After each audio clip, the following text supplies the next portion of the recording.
യേശു കർത്താവിൻ്റെ നാമത്തിന് മഹത്വം കൊടുക്കാനാണ് ഓരോ വ്യക്തികളെയും ദൈവം തിരഞ്ഞെടുത്തത്.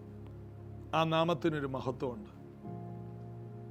ഫിലിപ്പി ലേഖനം 2 പറയുന്നു, ദൈവത്തോടുള്ള സമത്വം അല്ലെങ്കിൽ മഹത്വം, തേജസ്, പദവി മുറുകെ പിടിക്കാതെ തന്നെത്താൻ താഴ്ത്തി വേഷത്തിൽ മനുഷ്യനായി ദാസരൂപമെടുത്തു, എന്നിട്ട് ക്രൂശോളം അനുസരണമുള്ളവനായി.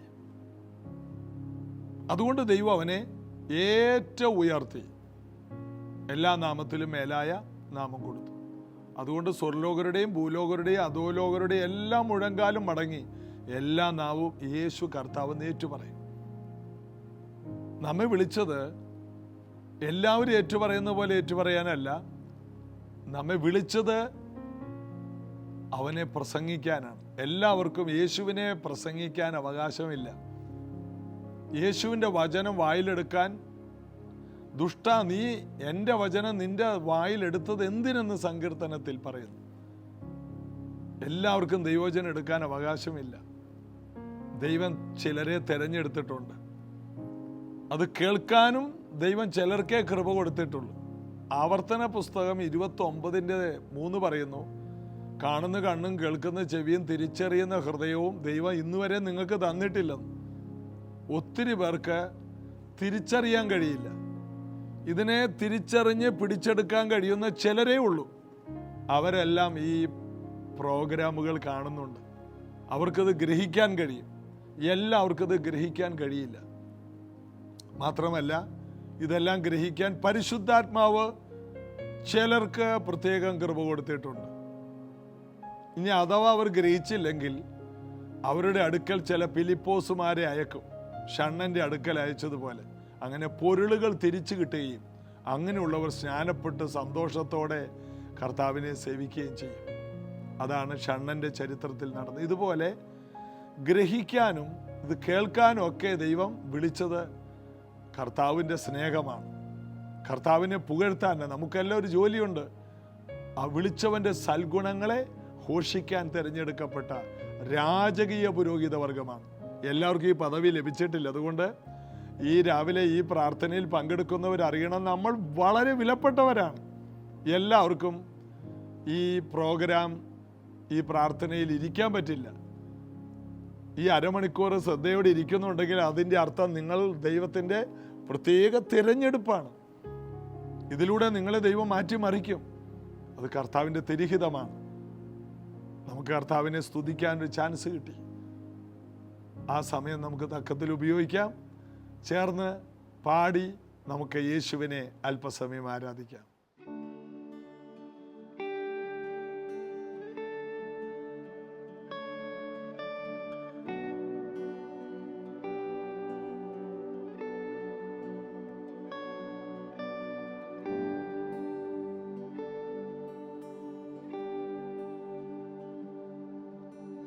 I just want to speak the name of Jesus over every heart and every mind, 'cause I know there is peace within your presence. I speak Jesus.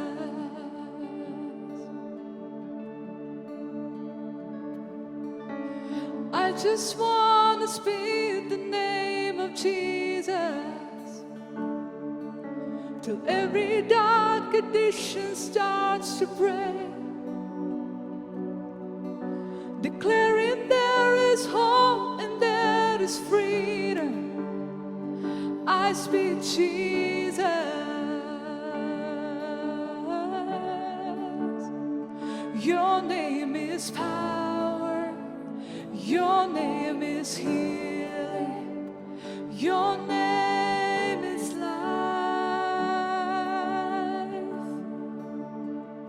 Break every stronghold, shine through the shadows, burn like a fire.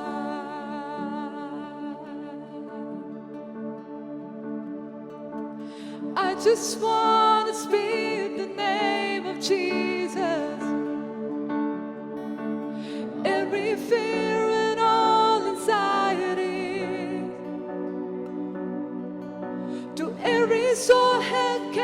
afflicted by depression, I speak Jesus.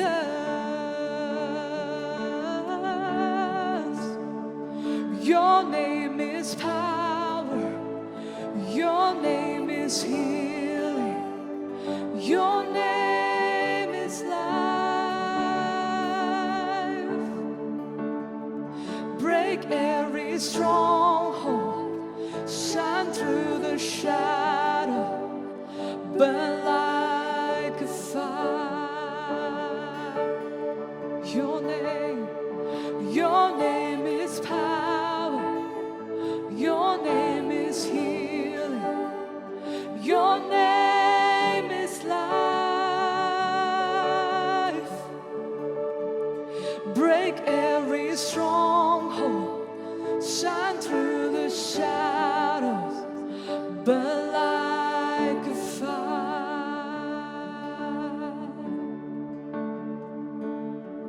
Shout Jesus from the mountains, Jesus in the streets, Jesus in the darkness over every enemy. Jesus for my family, I speak the holy name, Jesus.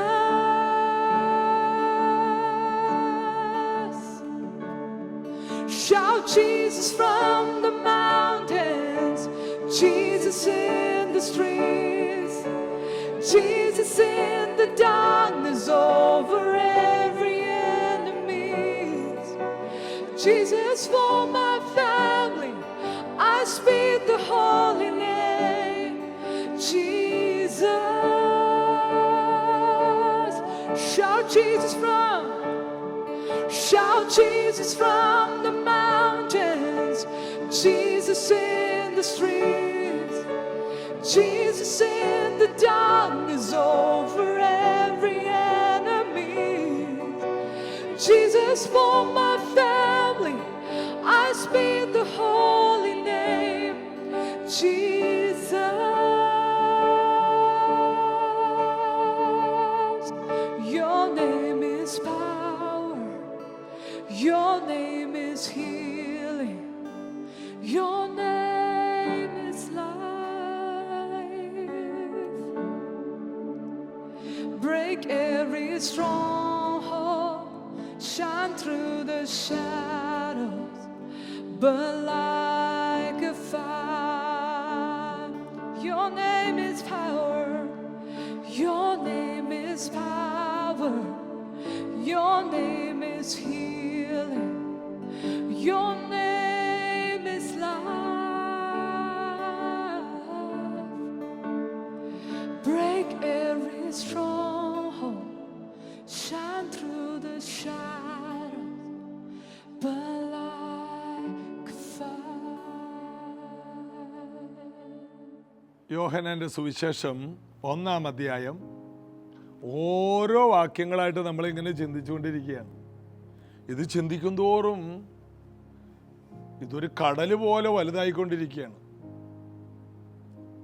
ആലയത്തിൻ്റെ ഉമ്മരപ്പടിയുടെ കീഴിൽ നിന്ന് ഒരു നദി പുറപ്പെട്ടതുപോലെയായിപ്പോയി. ചെറുതായിട്ട് ഒരു ഉറവ പുറപ്പെട്ടതാണ്. ദൂതൻ 1000 മുഴ അളന്നു, 1000 മുഴ അളന്നു. അപ്പോൾ 1000 മുഴ അളന്നിട്ട് നരിയാണിയോളുള്ളൂ. അപ്പോൾ ഇതിങ്ങനെ കിടക്കുകയാണ്. ഒത്തിരി പോകാനുണ്ട്. നീന്തിയിട്ടല്ലാതെ കടപ്പാൻ കഴിയാത്തൊരു നദിയായിട്ടാണ് ദൈവവചനത്തെ കാണിക്കുന്നത്. ദൈവവചനത്തെ വെള്ളമായിട്ട് കാണിക്കുന്നു. വചനമെന്ന ജലസ്നാനത്താൽ അവളെ വെടിപ്പാക്കി എന്ന് വായിക്കുന്ന പോലെ. അപ്പോൾ വചനം ഒരു നദി പോലെയാണ്.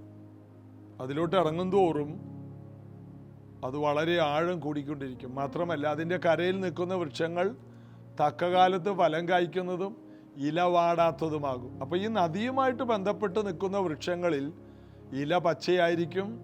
അവർ തൊടുന്നതൊക്കെ സാധിക്കും. ആ ഉഷ്ണം തട്ടിയാൽ അത് പേടിക്കില്ല. ഇതൊക്കെ ദൈവവചനം പറയുന്നു. ഈ ദൈവവചനത്തിലോട്ട് ഓരോ ദിവസം വരുംതോറും നിങ്ങൾക്ക് ഒന്നിനെയും പേടിക്കാൻ കഴിയാത്ത ധൈര്യശാലികളും സാഹചര്യങ്ങളെ എല്ലാം അതിജീവിക്കാൻ കഴിവുള്ളവരും ആക്കി കർത്താവ് മാറ്റും. യോഹന്നാന്റെ സുവിശേഷം 1-ാം അധ്യായം 6 മുതൽ വായിക്കുമ്പോൾ, ദൈവം അയച്ചിട്ട് ഒരു മനുഷ്യൻ വന്നു. അവന് യോഹന്നാൻ എന്ന് പേർ. അവൻ സാക്ഷ്യത്തിനായി താൻ മുഖാന്തരം എല്ലാവരും വിശ്വസിക്കേണ്ടതിന് വെളിച്ചത്തെക്കുറിച്ച് സാക്ഷ്യം പറയുവാൻ തന്നെ വന്നു. വെളിച്ചത്തെക്കുറിച്ച് സാക്ഷ്യം പറയുവാൻ യോഹന്നാൻ തക്ക സമയത്ത് ജനിച്ച് മരുഭൂമിയിൽ വളർന്ന് തക്ക സമയത്ത് യേശുവിന് സാക്ഷ്യം പറയാൻ വന്നു. വെളിച്ചത്തെക്കുറിച്ച്. അതുവരെ അവൻ മരുഭൂമിയിലായിരുന്നു. സക്കറിയാവ് ഒരു പുരോഹിതനാണ്. കൂറിന്റെ ക്രമപ്രകാരം ഈ യോഹന്നാനും ഈ ഉടുപ്പിട്ട് ദേവാലയത്തിൽ ധൂപം കാട്ടേണ്ട പുരോഹിതനായിട്ട് നിൽക്കേണ്ടവൻ അരയിൽ തോൽവാറും ഒട്ടക രോമം കൊണ്ടുള്ള ഉടുപ്പും കാട്ടുതേനും വെട്ടുക്കിളിയുമായി ഭക്ഷണവുമായി വ്യത്യസ്തനായിട്ട് ജീവിച്ചു. ഏലിയാവിൻ്റെ ആത്മാവോടുകൂടി വന്നു. അതുകൊണ്ട് ഏലിയാവിൻ്റെ ഒരു വേഷവിധാനത്തിലോട്ടാണ് യോഹന്നാൻ വന്നത്. അവൻ്റെ പാർക്കൽ മരുഭൂമിയിലായിരുന്നു. വ്യത്യസ്തനായിരുന്നു, ഒറ്റക്കായിരുന്നു. ഏലിയാവ് ഇടക്ക് പറയും, ഞാൻ ഒരുത്തൻ മാത്രം. യോഹന്നാൻ്റെ ജീവിതത്തിൽ കൂട്ടുകാരില്ല. അവൻ വ്യത്യസ്തനാണ്. അവൻ്റെ ജീവിതകാലം മുഴുവൻ അവൻ ഒറ്റയ്ക്കായിരുന്നു. അവന് ഇത് പഠിപ്പിച്ചു കൊടുക്കാൻ ആരുമില്ല. എന്നാൽ അവൻ്റെ വിളിയാണ് അവനെ മരുഭൂമിയിലേക്ക് കൊണ്ടുപോയത്. ദൈവത്തിൻ്റെ വലിയ വിളിയും പദ്ധതികളും ദൈവത്തിൻ്റെ വലിയ നിയോഗങ്ങളും നിന്നെ വ്യത്യസ്തനാക്കും. യോഹന്നാൻ അവനെ പരിചയപ്പെടുത്താനല്ല വന്നത്. യോഹന്നാൻ മരുഭൂമിയിൽ വിളിച്ചു പറയുന്നവൻ്റെ ശബ്ദമായിട്ട് വന്നു. അവൻ വെളിച്ചമായിരുന്നില്ല. അവിടെ വായിക്കുന്നത് 8-ാമത്തെ വാക്യം, അവൻ വെളിച്ചമായിരുന്നില്ല, വെളിച്ചത്തിന് സാക്ഷ്യം പറയേണ്ടുന്നവൻ എത്രേ. വെളിച്ചത്തെ പരിചയപ്പെടുത്തുക. എന്താണ് ആ വെളിച്ചത്തിന്റെ പ്രത്യേകത? 9-ാം വാക്യത്തിലുണ്ട്, ഏത് മനുഷ്യനെയും പ്രകാശിപ്പിക്കുന്ന സത്യവെളിച്ചം ലോകത്തിലേക്ക് വന്നുകൊണ്ടിരുന്നു. ഏത് മനുഷ്യനെയും പ്രകാശിപ്പിക്കും. അനേകരുടെ മുഖങ്ങൾ ഇരുണ്ടുപോയത് നമ്മൾ കാണാറില്ലേ?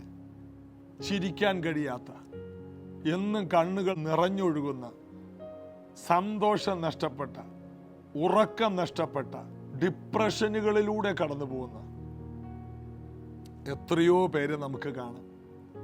ചിരിച്ചിട്ട് കുറെ നാളായി, സന്തോഷം അവരുടെ ജീവിതത്തിൽ അറ്റുപോയി, സമാധാനം നഷ്ടപ്പെട്ടവർ. ഇങ്ങനെയുള്ളവരാണ് പ്രകാശം നഷ്ടപ്പെട്ടവർ. ആദാമിനെ ദൈവം സൃഷ്ടിച്ചപ്പോൾ അവൻ തേജസ്സുള്ളവനായിരുന്നു. ഒരു വ്യക്തിയുടെ തേജസ് ആ വ്യക്തിയുടെ മുഖത്ത് നോക്കിയാൽ കാണാം. തേജസ്സുള്ള മുഖം.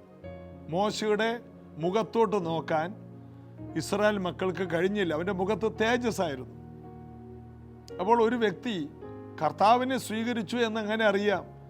ആ വ്യക്തിയുടെ മുഖത്തോട്ട് നോക്കുമ്പോൾ ആ വ്യക്തിയിൽ നിറഞ്ഞു നിൽക്കുന്ന ദൈവ തേജസ്. മുഖത്തിടുന്ന കുട്ടിക്കൂറ പൗഡറിൻ്റെ തേജസ് അല്ലട്ടോ, ഫെയർ ആൻഡ് ലവ്ലിയുടെ അല്ല. ആ മുഖത്ത്, ആ കണ്ണുകളിൽ തെളിയുന്ന വിശ്വാസം, ആ മുഖത്ത് കാണുന്ന പ്രത്യാശ, ആ ഹൃദയം നിറഞ്ഞ ഒരു ചിരി ഇന്ന് ദൈവസഭകളിൽ പലർക്കും നഷ്ടപ്പെട്ടു. ഒരു പാരമ്പര്യമായി ജീവിക്കുന്ന കുറേ പേർ ഒരുമിച്ച് കൂടുന്നതല്ല സഭ. പ്രകാശിക്കുന്നവർ ഒരുമിച്ച് കൂടുന്നതാണ് സഭ. കർത്താവ് എഴുന്നേറ്റ് പ്രകാശിക്കാൻ ചിലരെ തിരഞ്ഞെടുത്ത കൂട്ടമാണ് യേശുവിൻ്റെ സഭ. അത് മുഖം വിരൂപമായ, നിരാശയിൽ കഴിയുന്ന കുറച്ചു പേര് കടന്നു വന്ന് കണ്ണടച്ച് ആരാധിച്ച്, കണ്ണടച്ച് പ്രാർത്ഥിച്ച്, കണ്ണടച്ച് എഴുന്നേറ്റ് പോകുന്നതല്ല സഭ. എഴുന്നേറ്റ് ഹൃദയം തുറന്ന് എല്ലാ സാഹചര്യത്തിലും ചിരിക്കുന്നവരുടെ കൂട്ടമാണ്, സന്തോഷിക്കുന്നവരുടെ കൂട്ടമാണ്, ആനന്ദിക്കുന്നവരുടെ കൂട്ടമാണ് സഭ. പൗലോസ് അതിനെക്കുറിച്ച് പറയുന്നു, ഒന്നുമില്ലാത്തവരെങ്കിലും എല്ലാം ഉള്ളവർ. ഒന്നുമില്ല, എല്ലാം ഉള്ളവർക്ക് പോലും മുഖത്തൊരു സന്തോഷമില്ല. പൗലോസ് പറഞ്ഞു, ഞങ്ങൾക്ക് ഒന്നുമില്ല, എന്നിട്ട് ഞങ്ങളുടെ മുഖത്തോട്ട് നോക്ക്, ഞങ്ങളെല്ലാം ഉള്ളവരാണ്. പത്രോസും യോഹന്നാനും ആ മുടന്തനോട് എന്താ പറഞ്ഞത്? ഞങ്ങളെ നോക്ക്.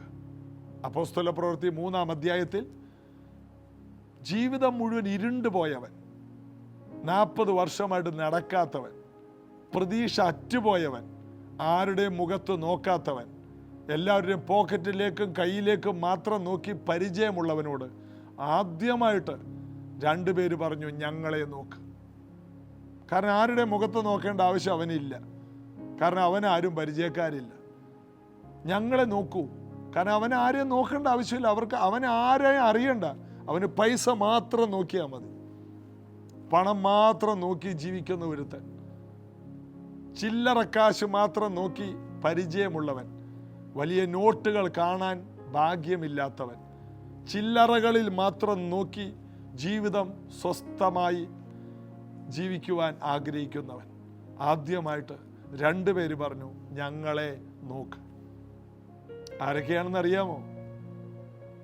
രാത്രി മുഴുവൻ അധ്വാനിച്ചിട്ട് ഒന്നും കിട്ടാതെ ഇരുണ്ട മുഖത്തോടെ ജീവിച്ച ഒരുത്തനാണ്. അത് ലീഡർ പത്രോസ്.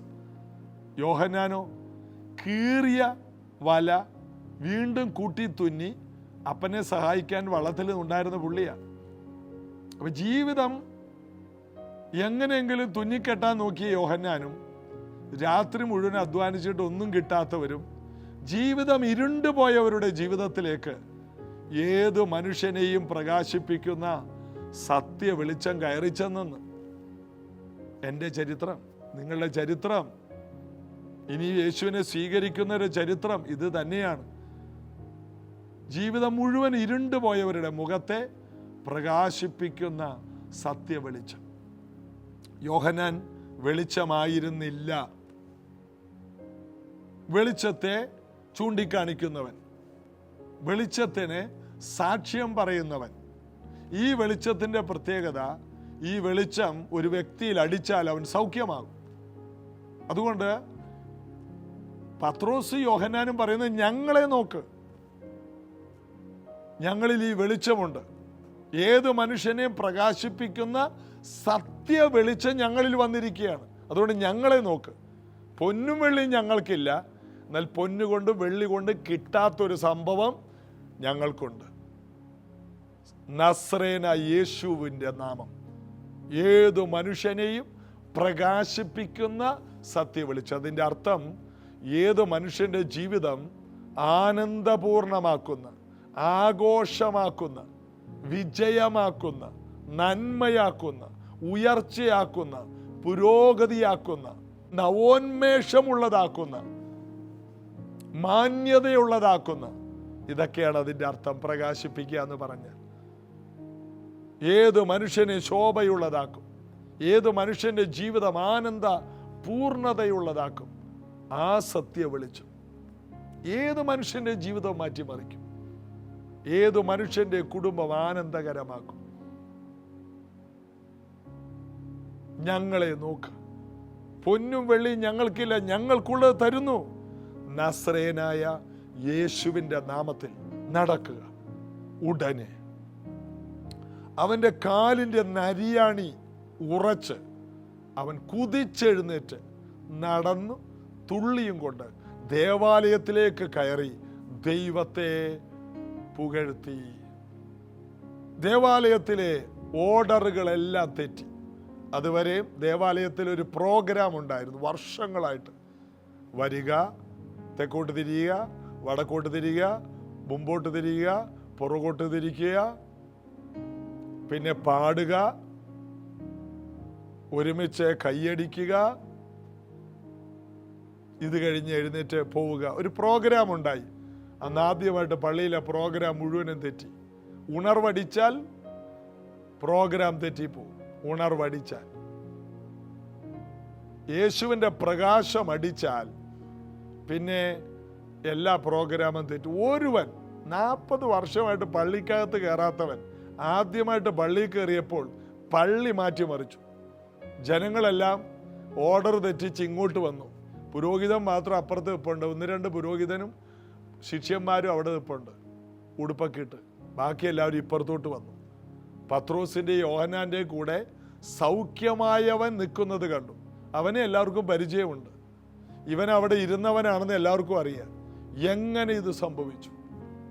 നിങ്ങൾ എന്തിനാ ഇതിലൊക്കെ ആശ്ചര്യപ്പെടുന്നത്? ഇത് ഞങ്ങളുടെ കഴിവോ ശക്തിയോ കൊണ്ടല്ല.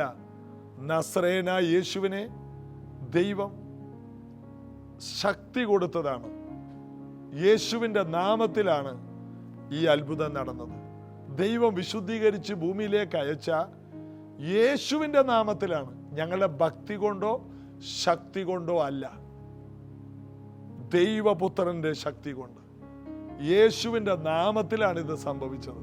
അതുകൊണ്ട് ഞങ്ങൾ എന്തിനാ നോക്കുന്നേ? അവരെ ശ്രദ്ധിച്ചവരോട് പത്രോസ് പറഞ്ഞു, ഞങ്ങളെ നോക്കല്ലേ. ഇവനോട് എന്ത് പറഞ്ഞു? ഞങ്ങളെ നോക്കിയാൽ മതി. നിനക്ക് വിടുതൽ കിട്ടാൻ ഞങ്ങളെ നോക്കിയാൽ മതി. പ്രശംസിക്കാൻ ഞങ്ങളെ ആരും നോക്കണ്ട. വിടുതലിന് വേണോ? ഞങ്ങളെ നോക്കുക. അതാണ് അതിൻ്റെ അർത്ഥം. ഇനി ആരും ഞങ്ങളെ നോക്കല്ലേ. എന്നാൽ നിങ്ങൾക്ക് വിടുതൽ വേണോ? നിങ്ങളുടെ ജീവിതത്തെ മാറ്റുന്ന വിടുതൽ യേശുവിൽ ഞങ്ങളിലുണ്ട്. ഞങ്ങളിലുള്ള പ്രകാശം നിങ്ങളിലേക്ക് അടിച്ചാൽ നിങ്ങൾ സൗഖ്യമാകും. പത്രോസിന്റെ നിഴലടിച്ചു. പത്രോസിന്റെ തേജസ് അടിച്ചതല്ല, പത്രോസിന്റെ നിഴലടിച്ചിട്ട് രോഗികൾ സൗഖ്യമായി. അപ്പോസ്തലന്മാരുടെ നിഴല്. എഫസോസിൽ പൗലോസിന്റെ വെറും തൂവാല പോയി വീണ സ്ഥലത്ത് കൊണ്ടുപോയി ഇട്ടെടുത്ത് മുടന്തൻ ചാടി എഴുന്നേറ്റു. ഭൂതങ്ങൾ വിട്ടുപോയി. പ്രകാശിക്കും. നിന്നെ തൊട്ട ഒരു തൂവാല പോലും പ്രകാശമുള്ളതായി മാറും. ദിവ്യ പ്രകാശം ഏതു മനുഷ്യന്റെയും ജീവിതത്തെ മാറ്റിമറിക്കുക. അതാണ് പ്രകാശിപ്പിക്കുക. ഇരുണ്ട അവസ്ഥ മാറും. ആ ഇരുണ്ട ഭൂഖണ്ഡം പോലെ ഇരിക്കുന്ന അവസ്ഥ മാറും. നിരാശ മാറും. തകർച്ചകൾ മാറും. സന്തോഷിക്കാൻ തുടങ്ങും. തുള്ളിച്ചാടാൻ തുടങ്ങും. മുഖത്തൊരു പുതിയ ചിരി ഉണ്ടാകും. അബ്രഹാമിന് ദൈവം ചിരി ഉണ്ടാക്കിയെന്ന് 100-ാമത്തെ വയസ്സിൽ. സാറയ്ക്ക് 90-ാമത്തെ വയസ്സിൽ ഒരു ചിരി ഉണ്ടായി. അതുകൊണ്ട് ഇസഹാക്ക് ചിരി എന്ന് പേരിട്ടു. അപ്പോൾ ദൈവം ഒരിക്കലും ചിരിയില്ലാത്ത വീടുകളിൽ ചിരി ഉണ്ടാക്കും. അത് വിശ്വസിക്കുക. കർത്താവിൽ നമുക്ക് ആശ്രയിക്കാം. ഏത് മനുഷ്യനെയും പ്രകാശിപ്പിക്കുന്ന സത്യ വെളിച്ചമാണ് യേശു. ആ യേശുവിനെ ചൂണ്ടിക്കാണിക്കുവാൻ യോഹന്നാനെ പോലെ നമുക്കും വലിയ ദൗത്യമുണ്ട്. യേശുവിനെ നോക്ക്, മറ്റൊരുത്തനിലും രക്ഷയില്ല. നാം രക്ഷിക്കപ്പെടാൻ ആകാശത്തിൻ്റെ കീഴെ മനുഷ്യരുടെ ഇടയിൽ വേറെ ഒരു നാമമില്ല. ഇന്നിത് കേട്ട ഓരോ വ്യക്തികളും പ്രകാശിക്കും. നിങ്ങളുടെ പ്രശ്നങ്ങൾക്കൊരു പരിഹാരമുണ്ടാകും. നിങ്ങൾ തകർന്ന ഇടത്തുനിന്ന് പുറത്തു വരും. ഇന്ന് നിങ്ങളെ ചുറ്റിയിരിക്കുന്ന എല്ലാ ഭീകരമായ കോട്ട മതിലുകളും ഇടിഞ്ഞു മാറും. വർഷങ്ങൾ പഴക്കമുള്ള പലതും നിങ്ങളുടെ മുമ്പിൽ പൊട്ടിച്ചിതറും. നിങ്ങൾ അതിൽ നിന്ന് സ്വതന്ത്രമാകും. കാരണം ക്രിസ്തു നിങ്ങളെ സ്വതന്ത്രമാക്കുന്നത് കൊണ്ട് നിങ്ങൾ സാക്ഷാൽ സ്വതന്ത്രരാകും. എല്ലാ പ്രശ്നത്തിൽ നിന്നും നിങ്ങൾ പുറത്തു വരും. ആർക്കും നിങ്ങളെ തടഞ്ഞു വെക്കാൻ കഴിയില്ല. പിശാചിന് നിങ്ങളെ ഒരിക്കലും തൊടാനും കഴിയില്ല. യേശു ക്രിസ്തു കണ്ട ഒരു കുടുംബവും വ്യക്തിയുമായതുകൊണ്ട് നിങ്ങളുടെ ജീവിതമെന്നും ജയത്തിൻ്റെ മീതെ ജയമായിരിക്കും. പ്രാർത്ഥിക്കാം. യേശുവിൻ്റെ നാമത്തിൽ ഇന്ന് ഈ പ്രാർത്ഥനയിൽ പങ്കെടുക്കുന്ന ഓരോ വ്യക്തികളുടെ ജീവിതത്തിൽ ജയത്തിൻ്റെ മീതെയുള്ള ജയം യേശുവിൻ്റെ നാമത്തിൽ ഉണ്ടാകട്ടെ. ഇവരെ അലട്ടുന്ന, ഇവരെ തടയുന്ന, ഇവരെ മടുപ്പിക്കുന്ന, ഇവരെ പുറകോട്ട് വലിക്കുന്ന എല്ലാ പിശാചിൻ്റെ പ്രവർത്തികളെയും ഞാൻ ശാസിക്കുന്നു. ഇത് കേൾക്കുന്ന പല കുടുംബങ്ങളിൽ നിന്നും ഭൂതങ്ങൾ വിട്ടുമാറട്ടെ. ചില വീടുകളെ പിടിച്ചു വച്ചിരിക്കുന്ന ഭൂതങ്ങളോട് ഞാൻ യേശുവിൻ നാമത്തിൽ കൽപ്പിക്കുന്നു, വിട്ടുമാറ്. ചില വ്യക്തികളെ നിരാശപ്പെടുത്തി, ഡിപ്രഷനിലാക്കി, ഉറക്കം കെടുത്തി, മരിക്കണമെന്നുള്ള ചിന്തയുണ്ടാക്കുന്ന പിശാച് വിട്ടുമാറ്. ആ വ്യക്തി പ്രകാശിക്കട്ടെ. യേശുവിൻ്റെ സത്യ വെളിച്ചം അവരിലേക്ക് ഇപ്പോൾ കടന്നു ചെല്ലട്ടെ. സൗഖ്യങ്ങൾ നടക്കട്ടെ. വിടുതലുകൾ ഞാൻ കൽപ്പിച്ചാക്കുന്നു. മാനസിക രോഗങ്ങൾ വിട്ടുമാറട്ടെ. എല്ലാ തരത്തിലുള്ള കഴിഞ്ഞ കാല തെറ്റുകളിലൂടെയും കടന്നു വന്നതും കുറ്റബോധത്തിലൂടെ കടന്നു വന്നതുമായ എല്ലാ പൈശാചിക പിടികളും പൊളിഞ്ഞു മാറി ഒരു പുതിയ സ്വാതന്ത്ര്യം എല്ലാ മേഖലകളിലും ഇവർക്കുണ്ടാകട്ടെ. സാമ്പത്തികമായി അഭിവൃദ്ധിപ്പെടട്ടെ, ശാരീരികമായി വിടുതലുണ്ടാകട്ടെ, ഉറവകൾ പുതിയത്, നന്മകൾ തുറന്നു വരട്ടെ, യേശുവിൻ നാമത്തിൽ ആമേൻ. ഞാൻ ഈ പറഞ്ഞ പ്രാർത്ഥിച്ച വാക്കുകളെ ഞാൻ വിശ്വസിക്കുന്നു. ഇന്ന് അനേകർക്കത് വിടുതലുണ്ടായിട്ടുണ്ട്. ഈ വിടുതൽ നിങ്ങൾ ആഘോഷിക്കണം. നിങ്ങൾ യേശുവിൽ പ്രകാശിക്കണം. നിങ്ങളെ കാണുന്നവരെല്ലാം അനുഗ്രഹം കാണും. നിങ്ങളുടെ വീട് ഒരു ഉയർച്ചയുടെ വീടായി മാറും. നിങ്ങളുടെ സാക്ഷ്യം 1 മിനിറ്റിൽ താഴെ ഒരു ഓഡിയോ ആയി. നിങ്ങൾ ഈ സ്ക്രീനിൽ കാണുന്ന നമ്പറിൽ ഒരു ഓഡിയോ ഇട്ടാൽ മതി. പലപ്പോഴും ഞങ്ങളെ പലരും വിളിച്ചാൽ കിട്ടാറില്ല, ക്ഷമിക്കണം. അതെടുക്കാൻ ഇവിടെ 24 മണിക്കൂറും ചില സമയങ്ങൾ പ്രാർത്ഥനയും ചില സമയത്ത് മറ്റ് ചില തിരക്കായതുകൊണ്ട് അങ്ങനെ ഒരു നിങ്ങളുടെ ഫോൺ എടുക്കാനുള്ളൊരു സംവിധാനം ഇവിടെ ഇല്ല. എന്നാൽ ഓഡിയോ മെസ്സേജുകൾ ഞങ്ങൾ കേൾക്കുകയും അടിയന്തരമായിട്ടുള്ള ഓഡിയോ മെസ്സേജുകൾക്ക് ഞാൻ എൻ്റെ വാ കൊണ്ട് തന്നെ ഞാൻ ഓഡിയോ പ്രാർത്ഥനകൾ ഓഡിയോ ആയിട്ട് ഇട്ടേക്കാം. നിങ്ങളുടെ ചോദ്യങ്ങൾക്ക് ഒരു ഓഡിയോ മറുപടി ഇടാം. അതിലൊന്നും ബുദ്ധിമുട്ടില്ല. എല്ലാ ഓഡിയോ മെസ്സേജിനുമല്ല, അടിയന്തരമായിട്ടുള്ളവയ്ക്ക് ഞാനിടാം. അത് 1 മിനിറ്റിൽ കൂടരുതെന്ന് മാത്രം. മൊത്തം കേൾക്കാൻ ഇവിടെ അത് കേട്ടിരിക്കാൻ ഒത്തിരി മെസ്സേജുകൾ വരുമ്പോൾ കേട്ടിരിക്കാൻ സമയം കിട്ടില്ല. ഏതായാലും നിങ്ങൾ അയക്കുക, നിങ്ങളുടെ പ്രൈസ് റിപ്പോർട്ടുകൾ അയക്കുക. ഈ മിനിസ്ട്രിയെ സപ്പോർട്ട് ചെയ്യാൻ താല്പര്യമുണ്ടെങ്കിൽ നിങ്ങൾക്ക് ഈ മിനിസ്ട്രിയെ സപ്പോർട്ട് ചെയ്യാം, സാമ്പത്തികമായി സഹായിക്കാം. നമുക്ക് ഒരുമിച്ച് ദൈവരാജ്യം പണിയാം. നാളെ ഈ സമയത്ത് ഒരുമിച്ച് വീണ്ടും കാണാം. God bless you.